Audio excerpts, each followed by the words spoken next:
하나님의 말씀 미가입니다. 구약성경 미가 5장 5절에서 15절까지 말씀 한 절씩 교독하시겠습니다. 이 사람은 평강이 될 것이라. 아수르 사람이 우리 땅에 들어와서 우리 궁들을 밟을 때에는 우리가 7 목자와 8 군왕을 일으켜 그를 치리니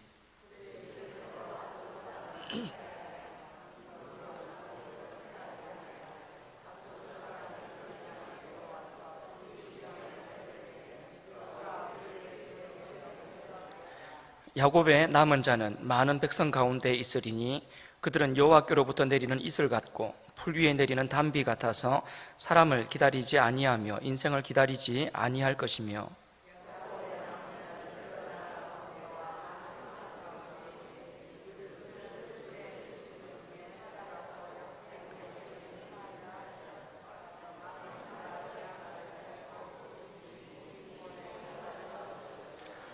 내 손이 내 대적들 위에 들려서 내 모든 원수를 진멸하기를 바라노라.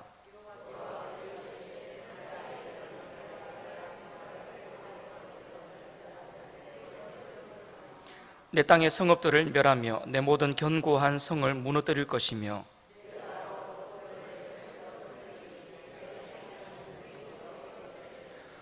내가 새긴 우상과 주상을 너희 가운데에서 멸절하리니 네가 내 손으로 만든 것을 다시는 섬기지 아니하리라.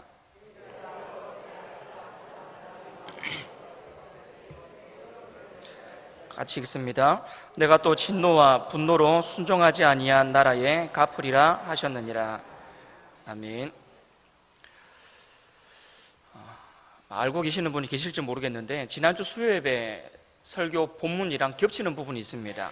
지난주 설교 본문이 1절부터 5절까지, 6절까지였고 오늘 본문이 이제 5절부터 다시 5절과 6절을 포함해서 15절까지를 읽었습니다. 5절과 6절 두 절을 다시 살펴보는 이유는 지난주 설명이 조금 부족한 것 같다라는 생각도 했고요.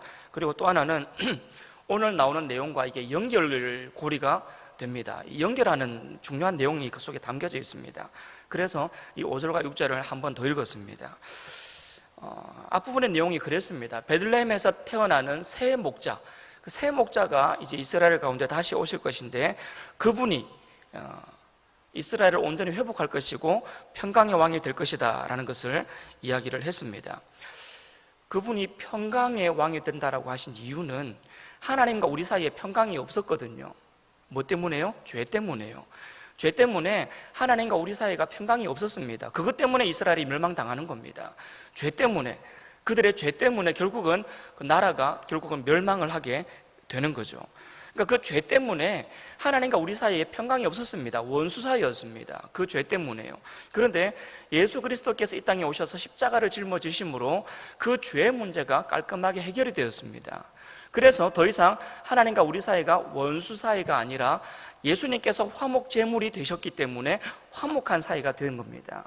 그래서 우리가 죄로부터 완전히 깔끔하게 해결이 되고 죄 문제를 해결받아서 하나님의 백성, 천국 백성이 되는 것입니다. 그래서 예수님을 평강의 왕이라고 이야기를 했던 겁니다.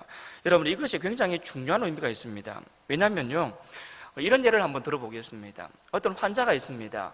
여기저기 안 아픈 데가 없습니다.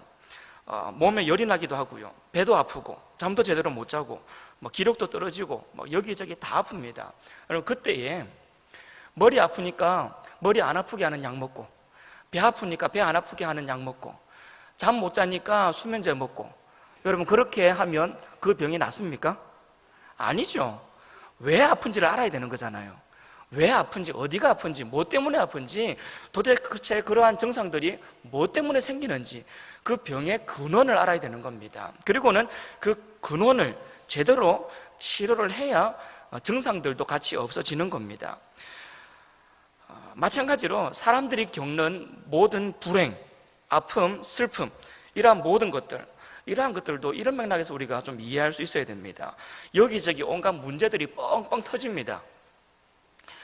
이거 해결할 만하면 저기서 문제가 터지고, 저거 좀 겨우 메꿀만 하면 또 저기서 터지고, 온갖 문제들이 막 여기저기 사방팔방에서 터져 나오죠.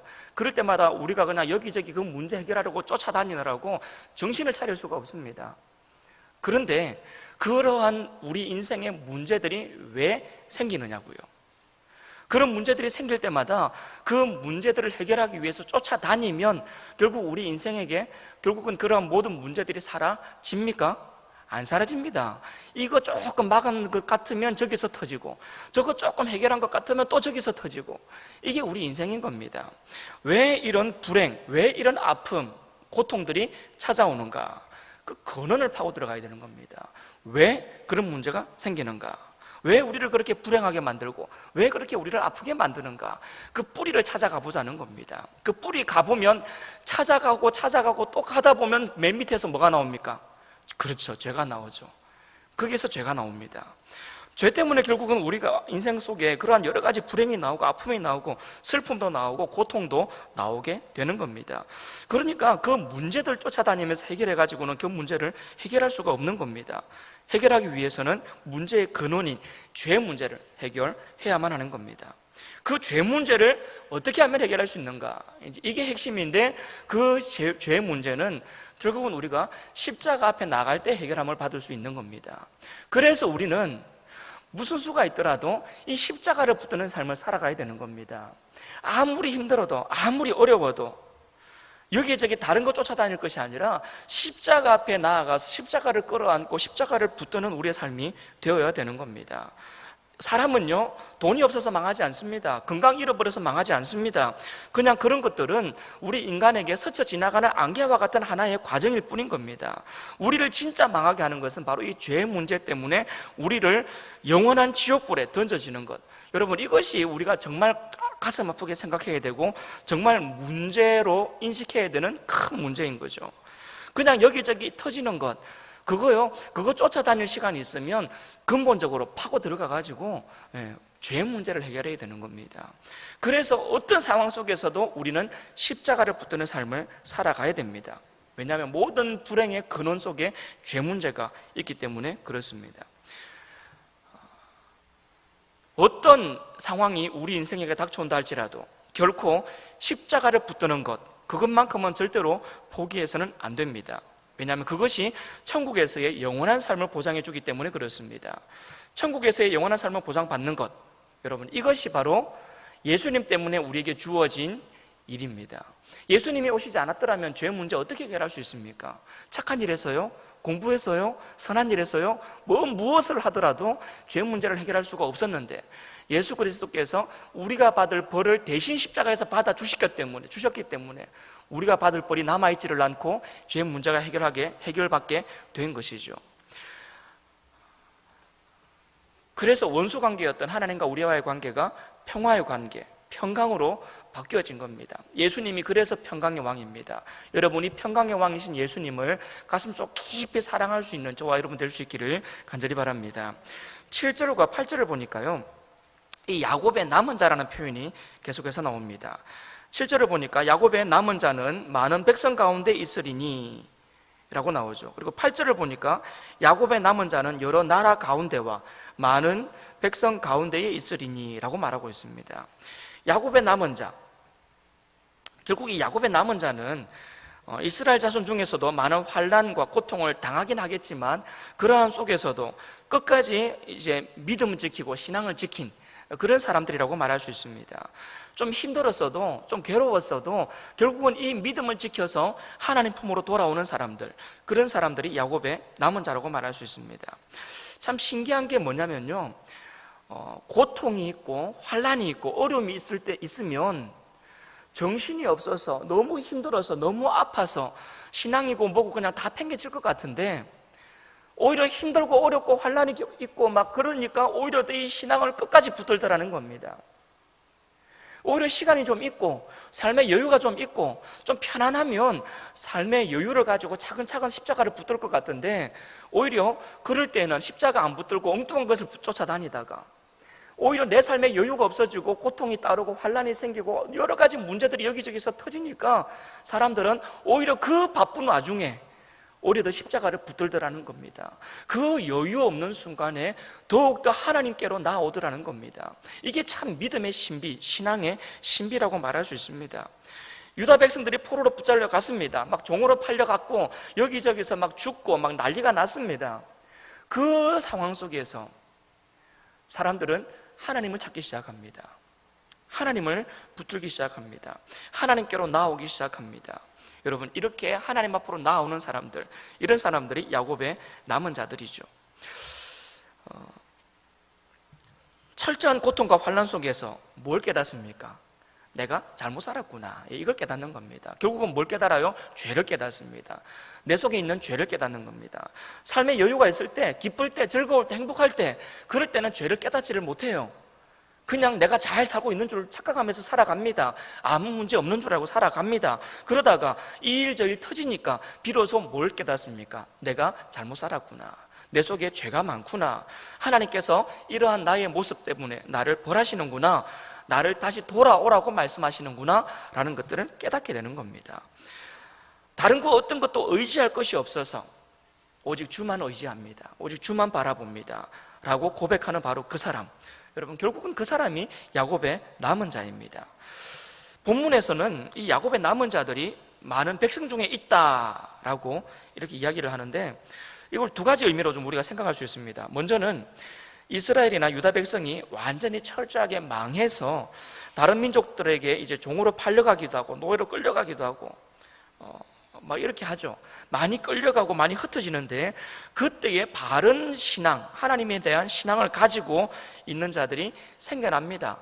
이스라엘에 평화롭게 살 때는 몰랐던데, 그때는 막 이 일 저 일 죄 가운데 흥청망청 살았는데, 막 잡혀가고 끌려가고 죽고 막 흩어지고 하니까, 그러면서 쫓겨가고 끌려가고 흩어지면서 하나님을 붙잡기 시작하는 거죠. 그래서 이 백성 저 백성 여기저기 흩어져 있는 많은 백성들 중에 야곱의 남은 자들이 있다 라고 표현되는 의미도 있고요. 또 하나는 야곱의 남은 자들이 혈통으로만 이야기하는 야곱의 남은 자가 아닌 겁니다. 이제는 첫 번째 의미는 혈통의 야곱의 남은 자였습니다. 그러니까 택함받은 이스라엘 백성들, 선민들, 그 백성들, 혈통적으로 하나님의 백성들, 이 백성들이 결국은 잡혀가고 끌려가고 여기저기 흩어지면서 하나님에 대한 신앙을 회복하였기 때문에 여러 민족들 가운데, 많은 사람들 가운데 있는 야곱의 남은 자였고, 그 다음 또 하나, 두 번째 의미는 이제 더 이상 혈통 속에만 이 하나님의 백성들이 갇혀있지를 않습니다. 여기저기에서 이방인들이 하나님을 믿기 시작합니다. 이방인들이 예수님을 구세주로 영접하기 시작합니다. 그렇게 하나님의 백성들이 퍼져갑니다. 그래서 많은 백성 중에 야곱의 백성, 혈통이 아닌 믿음으로 신앙으로 야곱의 백성, 하나님의 백성, 야곱의 남은 자들이 되는 사람들, 이런 사람들이 그들 가운데 생겨난다라는 거죠. 실제로 많은 이방인들이 예수님을 믿기 시작했고 하나님을 믿기 시작했습니다. 이게 신약으로 넘어오면서 이 야곱의 남은 자들이 결국은 신약 시대의 교회로 연결이 되는 거죠. 우리가 혈통적으로 야곱의 남은 자 아니잖아요. 저와 여러분들이 이스라엘 백성 아니잖아요, 혈통적으로. 그러나 그럼에도 불구하고 우리는 분명한 하나님의 백성이고, 우리는 아브라함의 후손이라고 말할 수 있습니다. 뭘로요? 신앙으로요, 믿음으로. 그래서 영적인 하나님의 백성, 영적인 이스라엘의 후손들이 되는 거죠. 영적인 아브라함의 후손들. 그래서 영적인 개념으로 우리가 야곱의 남은 자가 되는 겁니다. 자, 이렇게 야곱의 남은 자, 이 믿음 지키고 신앙 지키는 하나님의 자녀들이 어떤 식으로 이렇게 생겨나는지가 7절과 8절에 보면 나와 있습니다. 7절에 보니까요, 이 야곱의 남은 자가 많은 백성 가운데 있는데, 그들은 여호와께로부터 내리는 이슬과 같다라고 나오죠. 그리고 풀 위에 내리는 담비 같다라고 나옵니다. 이슬이나 담비같이 생긴다고 그렇게 이야기를 하고 있습니다. 여러분, 이슬과 풀 위에 내리는 담비가 어떤 식으로 내립니까? 오는 듯 마는 듯 서서히 내리죠. 아주 그냥 자연스럽게 은근슬쩍 이렇게 내리죠. 그런데 그렇게 오는 듯 마는 듯 내리는 이슬이나 풀 위의 담비가 시간 지나고 보면 온 땅이 그 이슬과 담비 때문에 흠뻑 젖어 있습니다. 온 땅이 젖어 있어요. 하나님의 백성들이 그냥 급박하게 그냥 어느 순간 한 민족이 한꺼번에 덩어리로 그냥 다 예수 믿고 다 변화되고, 그냥 한 지역이, 온갖 지역이 그냥 순식간에 하나님 믿고 다 변화되고, 그런 식으로 변화되지 않는 겁니다. 하나님의 백성들은 이슬같이, 풀 위에 내리는 담비같이 그렇게 서서히 생겨납니다. 온 세상을 향해서 땅끝까지 이렇게 이슬처럼 풀잎에 내리는 담비처럼 예수 믿는 사람들이 서서히 많아지게 됩니다. 결국은 땅끝까지 이 복음은 전파되게 되어 있습니다. 그래야 우리 주님이 이 땅에 오시게 되니까요. 땅끝까지 모든 족속과 모든 백성들에게 결국은 이 하나님의 말씀은 증거되게 되어 있고 예수 믿는 사람들은 생겨나게 되어 있습니다. 그리고 또 하나의 특징이 있습니다. 8절을 보십시오. 야곱의 남은 자는 여러 나라 가운데와 많은 백성 가운데 있는데 그들은 수풀의 짐승 중에 사자 같고 양떼 중에 젊은 사자 같았다라고 나오죠. 그래서 그들이 지나간 즉 밟고 찢고 막 이렇게 한다 그러죠. 이게 앞에 나오는 내용과는 좀 왠지 좀 이미지가 또 완전히 달라집니다. 이슬이나 풀 위에 내리는 담비 같은 것은 부드럽고 이렇게 은은한 그런 이미지를 줬다면 이 젊은 사자 같고 찢고 막 이렇게 하는데 공격하면 이렇게 구원할 자가 없다라고 말할 때 이때 이 짐승 그리고 사자 이런 이미지는 젊은 사자 이런 이미지는 강함입니다. 힘입니다. 결국은 이 야곱의 남은 자들에게 이와 같은 힘이 생겨나게 될 것이다라는 겁니다. 능력이 생겨나게 될 것이다라는 거죠. 그러면요, 예수 믿는 사람에게 이와 같은 능력이 있다 그러면 우리는 이 부분을 어떻게 해석해야 되겠습니까? 여러분, 예수 믿는 사람이 무슨 능력이 있습니까? 어떤 능력이 있습니까? 세상이 생각하는 그러한 힘이나 능력은 아닙니다. 예수 믿는 사람에게 주어지는 힘과 능력은 바로 하나님 안에서 누리는 힘과 능력이고 또 그 힘과 능력은 결국은 진리의 말씀을 붙들 수 있는 그러한 힘과 능력입니다.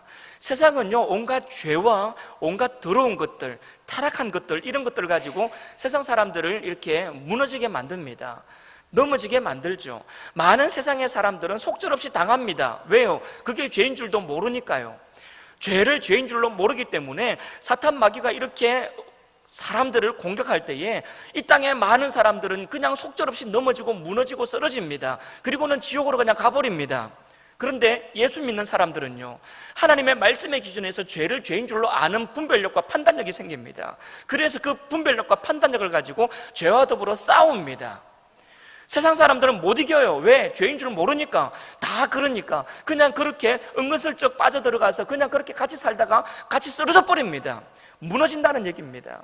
예수 믿는 사람은요, 진리의 말씀을 붙들고 그 말씀을 붙들고 살아가는 동안 분별력이 생기고 하나님 안에서 영안이 열리기 때문에 죄를 죄인 줄로 알게 되고 그러다 보니까 죄와 더불어 싸우게 되고 그래서 결국은 그 죄로부터 우리 스스로를 지켜낼 수가 있게 되는 겁니다.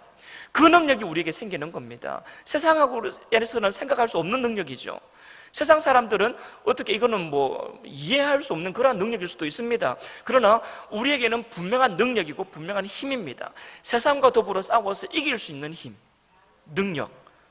여러분, 이것이 얼마나 중요한지 모릅니다. 왜냐하면 그 능력이 있어야 천국으로 갈 수 있기 때문에 그렇습니다. 그 능력이 있어야 온전한 하나님의 사람이 될 수 있기 때문에 그렇습니다. 그런데 여러분, 내 속에는 과연 그런 능력이 있는가? 내 속에는 과연 그러한 힘과 능력이 있는가? 세상 속에서 더불어 싸워서 이길 수 있는 힘이 내 속에는 과연 있는가? 여러분, 이것을 깊이 한번 들여다 보셔야 됩니다. 답을 이야기할까요? 있습니다. 있는데 왜 없는 척하고 살아가십니까? 세상과 더불어 싸울 수 있는 힘과 능력이 내 속에 있어요. 그런데 있는 줄 모르고 삽니다, 우리가. 그래서 자주 넘어집니다. 자주 쓰러집니다. 세상 사람들과 별반 다를 바 없이 살아갑니다. 그 능력이 있는데도 있는 줄 모르고 살아가기 때문에요. 여러분, 분명하게 예수 믿는 사람들 속에는 우리 주님이 거하십니다. 우리 하나님께서 임마누엘 하시겠다라고 약속하셨습니다. 내 속에는요, 그 하나님과 함께 동행하는 삶의 모습이 있습니다. 우리는 양이라 그러잖아요. 양은 양인데 목자 옆에 있는 양입니다. 그래서 우리는 한없이 연약하지만 목자가 옆에 있기 때문에 우리 속에는 늑대도 물리칠 수 있고요, 다른 것들 것으로 우리가 물리칠 수 있습니다. 여러 가지 온갖 문제들이 우리 속에 다가와도요, 우리는 목자 옆에 있기 때문에 그러한 모든 어려움과 환난으로부터 우리 스스로를 지켜낼 수 있습니다. 내가 아니고 내 옆에 목자가 있기 때문에요. 그래서 여러분, 양의 능력이 뭐가 양의 능력입니까? 잘 듣는 게 양의 능력이 아닙니다. 무슨 힘이 있어가지고 잘 들이받는 게 양의 능력이 아닙니다. 뭐가 양의 능력입니까? 그냥 목자 옆에 잘 붙어 있는 게 양의 능력입니다. 무슨 일이 있더라도 딴 데 이렇게 눈길 안 주고 목자 엉덩이만 쳐다보고 목자 뒤만 따라다니는 것, 내 옆에 목자가 있는지 없는지 그거 수시로 살피는 것, 그리고 목자가 가는 대로 따라다니는 것, 여러분 그게 양의 능력이죠. 여러분 그게 그리스도인의 능력입니다. 하나님이 무엇을 기뻐하시는지, 하나님이 지금 나와 함께 계시는지 이것을 분명하게 믿는 믿음으로 세상과 더불어 담대하게 싸워나가는 겁니다. 여러분 이게 그리스도인의 능력입니다. 무슨 힘이 있어가지고 다윗이 골리앗을 때려잡습니까? 하나님의 능력이 그 속에 있으니까 골리앗 때려잡는 거잖아요. 무슨 능력이 있다고, 무슨 힘이 있다고 우리가 세상과 더불어 싸워서 이길 수 있습니까? 우리 속에는 그런 힘 없습니다. 능력 없습니다. 그런데 있습니다. 뭐가요? 예수님께서 우리와 함께 계시기 때문에, 예수님 때문에, 하나님 때문에, 우리와 함께 계시는 목자 때문에 우리에게는 세상과 싸워서 이길 수 있는 힘과 능력이 있는 겁니다. 그래서 우리는 힘 있는 사람들입니다. 그래서 우리는 능력이 있는 사람들입니다. 세상 속에서 감당하지 못할, 세상이 감당하지 못할 그러한 하나님의 사람으로서의 삶을 우리는 살아갈 수가 있는 겁니다. 여러분 이러한 승리하는 삶을 살아갈 수 있기를 바랍니다. 이미 우리 하나님이 우리 가운데 임재해 계십니다. 안 느껴지는데요? 그건 여러분 느낌이고요, 그건 여러분 생각이고, 여러분의 느낌이나 여러분의 생각과는 상관없이 예수 그리스도를 우리가 구세주로 영접하는 그 순간, 예수님이 나의 죄를 위해서 십자가에서 달려 돌아가셨다는 것을 믿음으로 고백하는 그 순간, 십자가 때문에 나는 하나님의 백성 됐다고 고백하는 바로 그 순간 이미 하나님은 내 속에 들어와 계십니다. 늘 언제나 함께하고 계십니다. 내 느낌하고는 상관없이 하나님은 그렇게 내 속에 들어와 계십니다. 그리고 그분이 나의 힘이 되어주시고 나의 능력이 되어주십니다. 내가 넘어질지라도 완전히 꼬꾸라지지 않을 수 있는 이유는 그 하나님이 나를 붙들고 계시기 때문에 그렇습니다. 그래서 우리는 세상을 이기는 사람들입니다. 예수 믿는 사람, 그 사람들이 이러한 젊은 사자와 같은 이 세상의 죄에 대해서는 힘이 있는 사람이라는 겁니다. 여러분 그 힘을 없는 척하고 살지 마시고, 그 힘이 나에게 이미 주어졌다는 사실을 깨닫고 그 힘을 발휘하고 때려 부시고, 죄를 때려 부시고 죄와 더불어 싸워 이기면서 살아갈 수 있는 그런 우리가 될 수 있기를 바랍니다. 10절부터 보니까요, 하나님께서 그 땅을 심판하시는 내용이 나옵니다. 그런데 그 내용을 가만히 들여다보십시오. 보시면요, 여호와께서 이르시되 그날에 이르러는 내가 내 군마를 내 가운데서 멸절하며 내 병거를 부수며 내 땅의 성읍들을 멸하며 내 모든 견고한 성을 무너뜨릴 것이다 라고 나오죠. 자, 여기 나오는 내용들을 보세요. 군마, 그리고 병거, 그리고 성읍, 견고한 성. 여러분 이런 것들은요 다 필요한 것들입니다. 필요한 것들이에요. 나라를 지키는데 필요하고요, 살아가는데 필요한 것들입니다. 그러한 것들이 있어야 외부의 적으로부터 스스로를 지킬 수 있으니까요. 그런데 하나님께서 그것들을 하나하나 멸절해 버리시겠답니다. 무너뜨려 버리시겠대요. 왜 그렇습니까? 왜 그럴 것 같아요? 그거 분명히 있으면 좋은 겁니다. 있으면 좋아요. 근데 하나님이 그걸 왜 무너뜨리겠다고 하시겠습니까? 여러분 돈이 필요합니다. 돈 좋아요. 좋은 겁니다. 그런데 왜 그 돈이 때로는 하나님께서 가증스럽게 여기는 게 되는 겁니까? 왜요? 하나님보다 그것 더 사랑하니까, 하나님보다 그것 더 의지하니까. 그래서 하나님께서 그걸 싫어하시는 겁니다. 그거 자체가 안 좋은 거 아닙니다. 그거 자체는 괜찮아요. 필요한 것들이고요, 그거 있으면 훨씬 더 우리가 편하게 살아갈 수 있습니다. 그런데 왜 그것이 하나님께서 가증스럽게 여기는 것이 되어버리느냐면, 사람들이 하나님을 의지하지 아니하고 눈에 보이는 그것들을 붙잡고 살아가기 때문에 그렇습니다.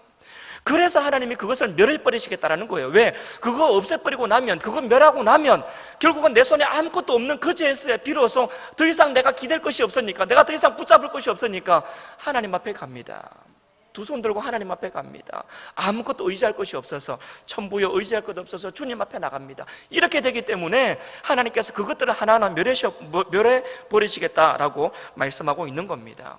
그것 자체가 나쁜 건 아니라 그랬어요. 여러분 돈이 얼마나 좋은 겁니까? 돈 싫어하는 사람 누가 있어요? 여러분 행복한 가정, 좋은 집, 좋은 차 다 괜찮아요. 그거 있는 것 자체가 다 죄 아닙니다. 그런데 그게 죄가 되는 순간이 있습니다. 어떤 때요? 하나님보다 그것을 더 쫓아가며 살아갈 때요.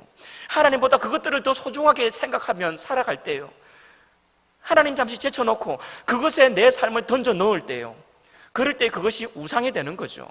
그래서 하나님께서 그것들을 없애버리겠다라는 겁니다. 왜 없앱니까? 나 좀 보라고, 나 좀 보라고, 나한테 오라고.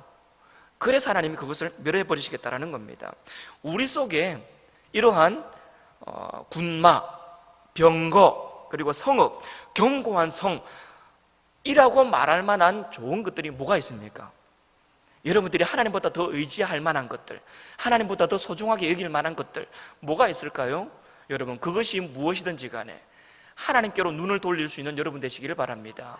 하나님께 시선을 고정할 수 있는 여러분 되시기를 간절히 바랍니다. 시선이 여기저기 분산되면 분산될수록 하나님께 우리의 시선은 집중할 수가 없습니다. 내 눈에 들어오는 것이 많으면 많을수록 하나님 쳐다볼 시간은 줄어듭니다. 여기저기 많은 것을 의지하면 의지할수록 하나님을 의지하는 순간은 없어집니다. 그래서 하나님은 내 주변의 것들을 정리하시고 가시는 겁니다. 하나님을 쳐다보라고. 그래서 이런 것들을 다 정리하고 나면 어떻게 되겠습니까?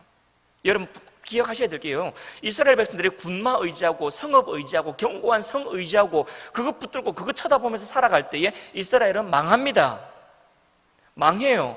유다가 왜 망했습니까? 힘을 기르고 돈을 축적하고 그러면서 나라를 더 부강하게 만들려고 그냥 거기에 온 힘을 다 쏟아낼 그때에 나라가 망해버렸습니다. 언제 그 나라가 회복됐습니까? 완전히 포로로 끌려가서 아무것도 없을 그때에 이제는 우리가 우리의 죄악들을 뉘우치고 하나님께로 돌아갑니다. 하나님을 찾을 그때에 그 백성들이 회복되었습니다. 하나님의 백성들에게는요, 눈에 보이는 그러한 것들을 붙잡는 순간이 망하는 순간이고요, 눈에 보이는 그러한 것들을 내려놓고 하나님을 붙잡는 순간이 사는 순간입니다. 그거예요. 세상 사람들이 생각하는 기준하고는 좀 다릅니다.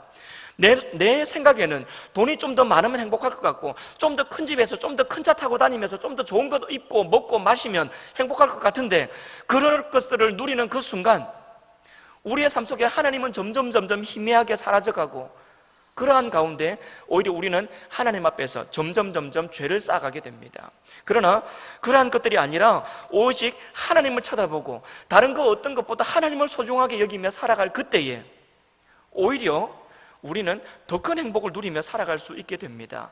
왜냐하면 이 세상이 돈으로 사는 세상이 아니거든요. 이 세상 하나님이 만드신 세상입니다. 하나님이 만드신 세상이에요. 태초에 하나님이 천지를 창조하셨습니다. 하나님이 만드신 세상, 그 세상을 우리가 살아가기 위해서는, 잘 살아가기 위해서, 행복하게 살아가기 위해서는 만드신 하나님이 말씀하시는 대로 살아가야죠. 그래야 잘 살 수 있는 겁니다.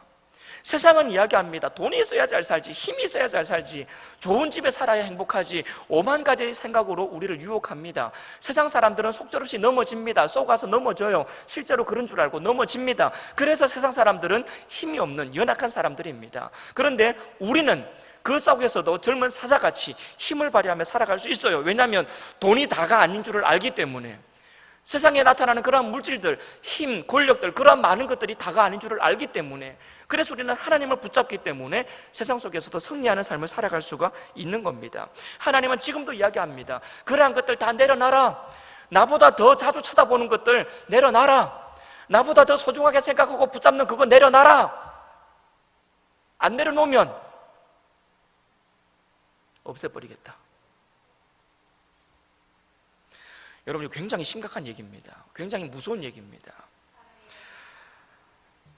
우리 스스로의 삶을 한번 돌아볼 수 있기를 원합니다. 우리의 삶 속에 하나님께서 가증스럽게 여길 만한 부분이 뭐가 있는지, 얼마나 있는지 한번 살펴볼 수 있기를 바랍니다. 그리고 이렇게 우리 여러분 결단하시기를 바랍니다. 온 세상이 어두워지더라도, 온 세상이 더러워지더라도 나는 이 땅에 야곱의 남은 자가 되겠다. 나는 남은 자가 되겠다. 나는 믿음으로 살아가는 이 땅의 믿음의 야곱의 남은 자가 되겠다. 온 세상 사람들은 이것이 옳다, 저것이 옳다, 이것이 소중하다, 저것이 소중하다, 여기저기 갈팡질팡 쫓아다니며 살아간다 할지라도 나는 오직 예수님을 붙들고 십자가를 붙들고 내 자리를 굳건하게 지켜나가는 예수 믿는 남은 자가 되겠다. 여러분, 그렇게 결단할 수 있기를 간절히 바랍니다. 그리고 하나님의 기쁨이 되는 바로 그러한 하나님의 남은 사람, 야곱의 남은 자, 믿음으로 그 자리를 지키는 하나님의 백성들, 여러분 그런 백성들이 바로 저와 여러분 될 수 있기를 주님의 이름으로 축복합니다. 하나님은 그런 사람을 기뻐합니다. 그런 사람을 기뻐합니다. 이게 옳은 것 같고 저게 옳은 것 같고, 이 사람은 이게 옳다 그러고 저 사람은 저게 옳다 그러고, 실제로 내가 보기에도 저것도 괜찮아 보이고 저것도 괜찮아 보이는데, 그래서 여기저기 다 쫓아다니는 사람, 세상에서는 그래야 성공한다 그래요. 적당하게 여기저기 다 걸쳐서 살아가야 잘 살 수 있다고 이야기를 합니다. 그러나 하나님은 말씀하십니다. 십자가를 붙드는 삶, 오직 여호와 하나님을 신뢰하는 삶, 그 삶이 진짜 잘 사는 삶이다. 여러분 이것을 하나님이 말씀하고 있는 겁니다. 오직 십자가만 붙들고 예수 그리스도만 붙들고 누가 뭐라 그래도 하나님의 기쁨이 되는 삶을 살아갈 수 있는 그러한 저와 여러분 될 수 있기를 주님의 이름으로 축복합니다. 기도하겠습니다. 하나님 감사합니다. 세상은 우리를 향해서 온갖 유혹으로 우리를 넘어지게 하겠지만, 그러나 우리 속에 이미 계신 우리 하나님 의지하여서 세상과 더불어 싸우는 우리 백성들이 되기를 원하고, 싸워서 또한 이기는 거룩한 성도들이 되기를 간절히 원합니다. 아버지 하나님, 싸워서 이길 수 있는 힘과 능력을 이미 우리에게 주신 줄로 믿고 그 힘과 능력 가지고 세상과 더불어 싸우기를 주저하지 않게 하여 주옵소서. 적당하게 타협하는 삶이 아니라 싸우는 삶이 되게 하시고 싸워서 승리하는 삶이 될 수 있도록 도와주옵소서. 오직 여호와 하나님을 쳐다보면서 그 여호와 하나님을 붙드는 삶을 살아갈 수 있도록 도와주옵소서. 그저 하나님만 꼭 붙들고 살아가는 삶, 그 어떤 상황 속에서도 십자가를 놓치지 않고 십자가를 끌어안고 살아가는 삶, 그러한 삶을 우리가 살아갈 수 있도록 도와주옵소서. 그것이 가장 잘 사는 삶이고 그것이 가장 행복할 수 있는 삶인 것을 알게 하시고, 머리로 알 뿐만 아니라 삶으로 체험하여 알 수 있는 성도의 삶이 될 수 있도록 도와주옵소서. 감사드리며 살아계신 예수님의 이름으로 기도합니다. 아멘.